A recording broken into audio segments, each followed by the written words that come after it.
इतनी शदीद गर्मी में अगर आप भी खुद को सिर्फ ये सोच सोच के परेशान किए जा रही हैं ना कि ईद से पहले किचन की साफ़ सफाई डीप क्लीनिंग किस तरह से की जाए, तो आप बिल्कुल सही जगह पर आई हैं। आज के इस व्लॉग में मैं आपके साथ शेयर करूंगी कि किस तरह ना इतनी शदीद गर्मी में खुद को थकाए बगैर, लेजीनेस को दूर भगा के, खुद को मोटिवेट करके किस तरह स्टेप बाय स्टेप कुछ दिनों में आप किचन की क्लीनिंग को कंप्लीट कर सकती हैं। बहुत ही यूजफुल सी किचन टिप्स और हैक्स आपके साथ शेयर करूंगी, तो वीडियो को एंड तक देखिएगा। अस्सलामु अलैकुम माय यूट्यूब फैमिली, उम्मीद है जी आप सब ठीक ठाक होंगे। अल्हम्दुलिल्लाह मैं भी बिल्कुल ठीक हूँ।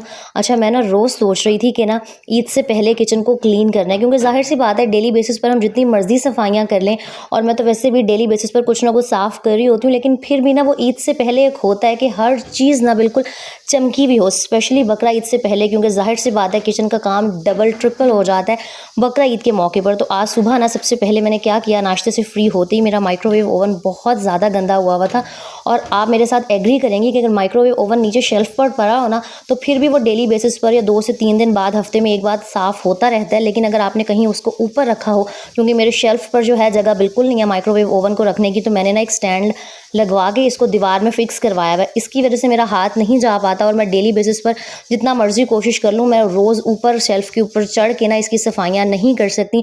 10 से 15 दिन हो गए थे, इसका बहुत ही बुरा हाल था। तो आज सबसे पहले मैंने सोचा कि जो चीज़ मैं इतने दिन से इग्नोर कर रही हूँ ना, पहले इसकी क्लीनिंग स्टार्ट करती हूँ अल्लाह ताला का नाम लेके। और गर्मी में यकीन करें हौसला बिल्कुल नहीं पड़ रहा था, क्योंकि जाहिर सी बात है डीप क्लीनिंग भी करनी है, और अगर आपके बच्चे हैं तो गर्मियों की छुट्टियाँ हो गई हैं, उनको भी देखना होता है, घर के बाकी काम भी आप नहीं रोक सकते। तो मैं ये करती हूँ कि मैं एक ही दफ़ा ना अपने आप को बहुत ज़्यादा बर्डनाइज नहीं करती। जैसे मैं यहाँ नाश्ते से फ्री हुई थी और मैंने अभी खाना भी बनाना था, तो मैंने सोचा कि जो सफाई है ना बाकी घर की, वो मैं शाम के टाइम करूँगी, और ये जो किचन के छोटे छोटे काम है ना, उनको करना स्टार्ट करती हूँ। भाई इतनी गर्मी में मोटिवेशन नहीं आती, लेजीनेस हो रही होती है, बहुत ज़्यादा एग्जॉस्टेड फील हो रहा होता है, और कसम से किचन में थोड़ी देर आके खड़े होना लग पता जाता है। लेकिन वही बात है कि काम तो हमारा वेट नहीं कर सकते ना, और अगर आपके पास हेल्पर नहीं है तो सब कुछ आपने खुद ही करना है। तो मैं आपको कहूँगी कि सबसे पहले उस एरिया से क्लीनिंग स्टार्ट करें जो बहुत टाइम से इग्नोर हो रहा है, चाहे वो आपका डीप फ्रीज़र है, आपका फ्रिज है, आपका माइक्रोवेव ओवन है, कोई और इलेक्ट्रिक की अप्लायंस है। किचन में बहुत सारी होती हैं, जूसर, ब्लेंडर,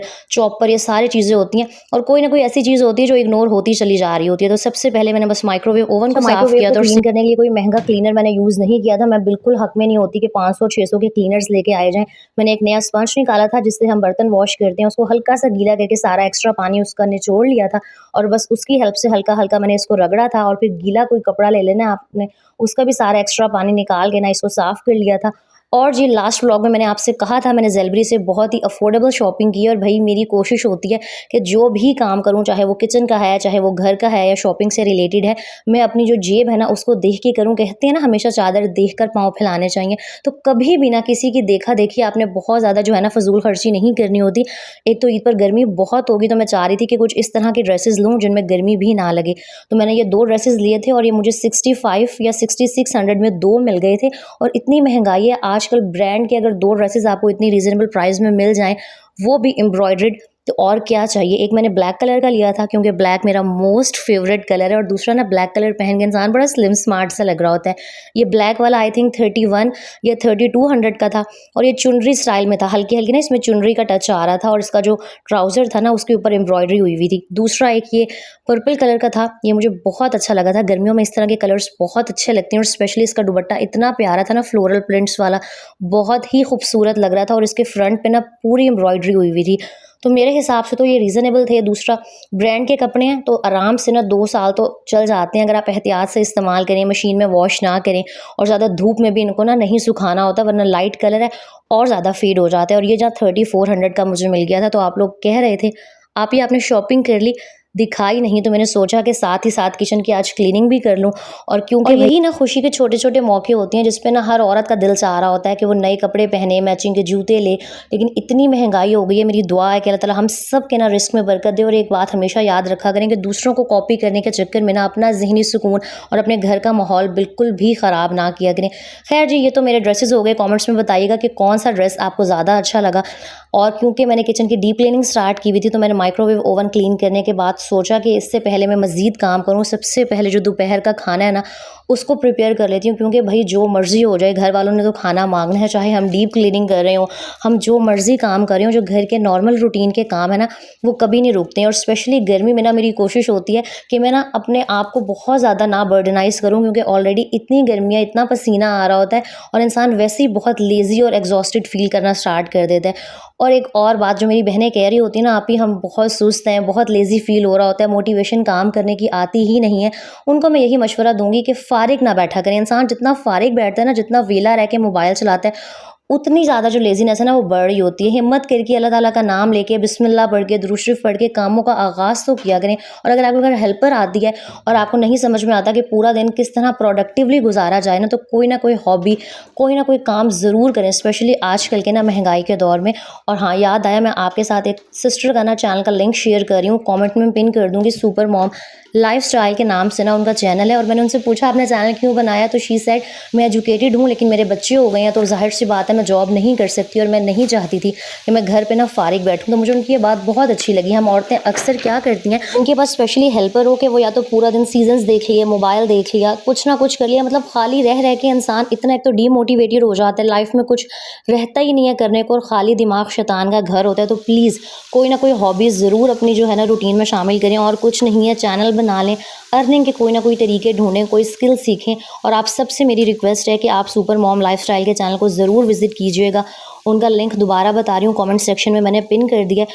और आजकल भाई जो भी मेहनत कर रहा है, चाहे वो जिस मर्जी रीज़न से कर रहे हैं ना, एक दूसरे को सपोर्ट ज़रूर किया करें। मैंने देखा है आजकल औरत ही औरत के दुश्मन बनी हुई है, तो एक दूसरे को जब सपोर्ट करेंगे ना, और मैं हमेशा कहती हूँ कि अगर आप दूसरों के लिए आसानियाँ पैदा करेंगे तो अल्लाह ताला आपके लिए आसानियाँ पैदा करेगा। कमेंट सेक्शन में जाके बता दीजिएगा कि आप मेरी प्यारी ऑडियंस हैं और मेरी वो सारी बहनें जो एजुकेटेड हैं, जिनके पास एक अच्छी डिग्री है लेकिन शादी के बाद किसी भी वजह से, बच्चों की वजह से, परमिशन नहीं है, किसी भी वजह से वो अपना करियर जो है कंटिन्यू नहीं कर सकें, जॉब नहीं कर सकती। तो आजकल आपके पास मोबाइल और वाईफाई है, आप घर पे बैठ के ना बहुत कुछ सीख सकती हैं, कोई ना कोई स्किल ज़रूर सीखें।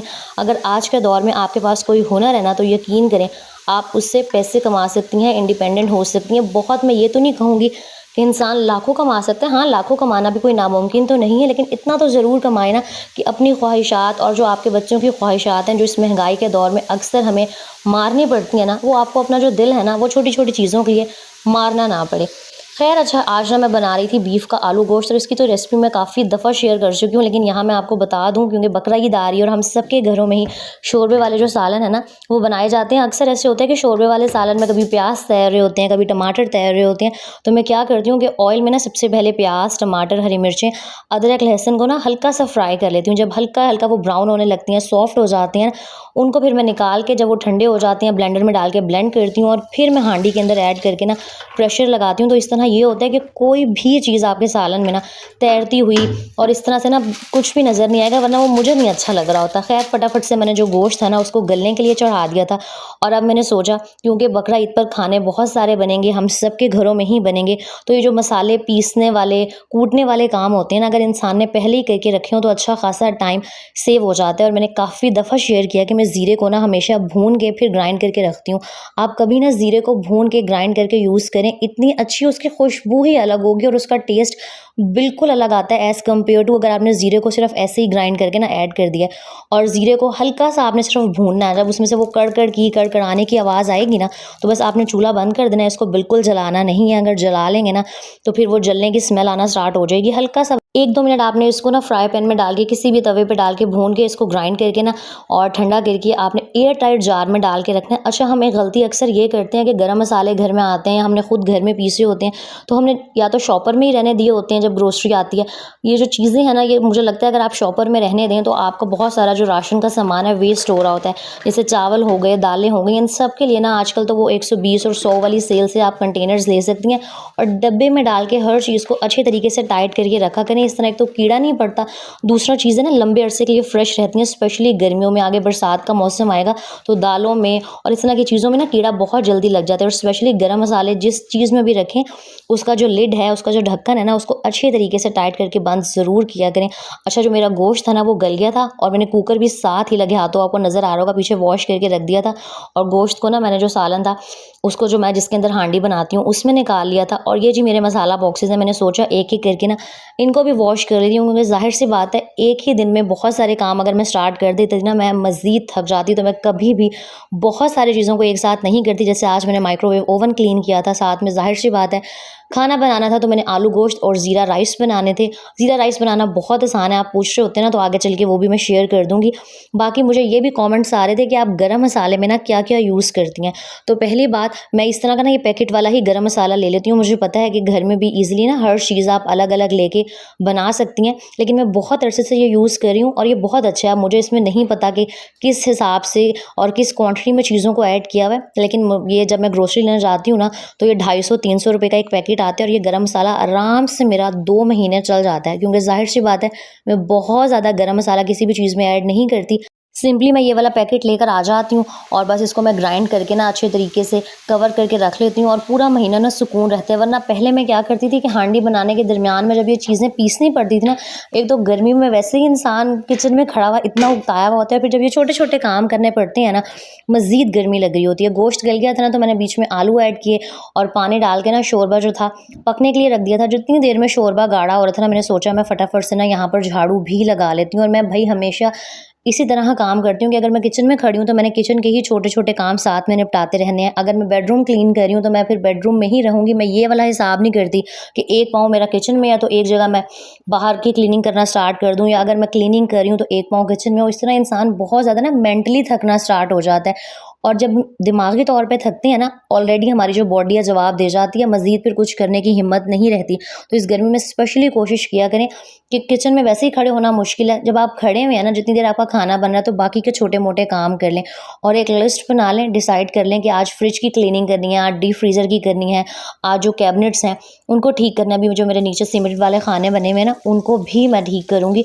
और ज़ीरा राइस जी मैं इस तरह बनाती हूँ कि बस सिंपली कढ़ाई के अंदर मैंने ऑयल ऐड किया था, थोड़ा-सा ज़ीरा डाला था और उसके साथ ही मैंने प्याज़ ऐड कर दिए थे। प्याज़ बिल्कुल आपने ब्राउन वगैरह कुछ नहीं करने, हल्का-सा बस उनको फ्राई करने के बाद पानी डाल दिया था चावलों के हिसाब से, नमक ऐड किया था और बस दी इनको मैं दम लगा दूँगी जब पानी जो है ऑलमोस्ट ख़त्म होने वाला होगा और ज़ीरा राइस रेडी हो जाएँगे। अच्छा, मुझसे ना गर्मी में रोटी नहीं खाई जा रही होती, पता नहीं क्यों, अच्छी ही नहीं लग रही होती।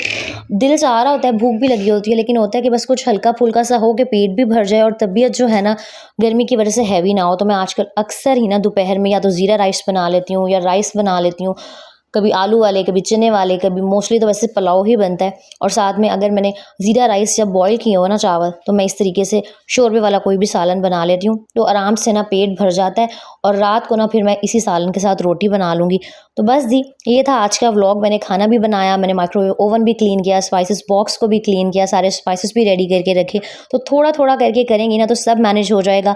उम्मीद है जी आज का व्लॉग और मेरी बातें आपको अच्छी लगी होंगी। अपना बहुत सारा ख्याल रखिएगा। अल्लाह हाफ़िज़।